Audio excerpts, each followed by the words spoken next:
India வந்து கொண்டிருந்த Israel கப்பல் மீது தாக்குதல். நடுக்கடலில் உடைந்து தண்ணீர் நுழைந்ததால் பரபரப்பு. சவுதி அரேபியாவில் இருந்து கெமிக்கல் கச்சா எண்ணெய் ஏற்றிக்கொண்டு இந்தியாவின் மங்களூரு துறைமுகத்திற்கு லைபீரியா நாட்டு கொடியுடன் MV Cherm Pluto என்ற சரக்கு கப்பல் ஒன்று வந்து கொண்டிருந்தது.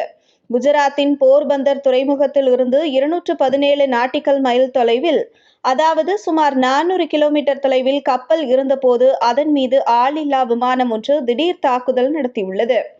இந்த கப்பலின் ஒரு பகுதி தீப்பிடித்து எரிந்து கடல் நீர் கப்பலுக்குள் நுழைய ஆரம்பித்துள்ளது. உடனடியாக தீ அணைக்கப்பட்டதாக தெரிவிக்கப்பட்டுள்ளது. அதே நேரம் உயிரிழப்புகள், காயங்கள் ஏற்படவில்லை. எனினும் கப்பல் இதில் பலத்த சேதமடைந்துள்ளது. இந்த கப்பலில் 20 இந்தியர்கள் உட்பட பலர் இருந்துள்ளனர். கர்நாடக மாநிலத்தின் மங்களூரு துறைமுகத்திற்கு வந்ததாக NDTV செய்தி வெளியிட்டுள்ளது. தாக்குதலுக்கு ஆளானவுடன் உடனடியாக கப்பலில் இருந்து SOS எனப்படும் அவசர உதவி கேட்டு சமிக்ஞைகள் அனுப்பப்பட்டுள்ளன.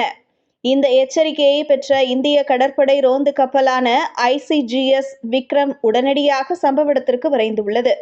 கப்பலில் தீ அணைக்கப்பட்ட நிலையில் அந்த கப்பல் இயங்குவதில் பிரச்சனைகள் எழுந்துள்ளன. தொடர்ந்து கப்பலின் இயந்திரங்கள் சோதனை செய்யப்பட்டன. இந்த கப்பல் இஸ்ரேல் தொடர்புடையது என பிரிட்டன் கடற்படை அறிவித்துள்ளது. இந்த தாக்குதல் சர்வதேச கடற்பகுதியில் நடைபெற்றுள்ளது.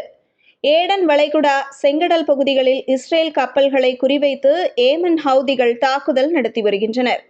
இதுவரை 100 தாக்குதல்களை நடத்தியுள்ளனர். இதில் 35 நாடுகள் தொடர்புடைய 10 கப்பல்கள் தாக்குதலுக்கு ஆளாகியுள்ளன. இஸ்ரேலின் பிரம்மாண்ட சரக்கு கப்பலான கேலக்ஸி லீடர் மற்றும் சில சிறிய கப்பல்களை ஹவுதிகள் சிறைப்பிடித்து வைத்துள்ளதாக தெரிகிறது. எனினும் இந்த தாக்குதலுக்கு ஹவுதிகள் உடனடியாக பொறுப்பேற்று கருத்து தெரிவிக்கவில்லை.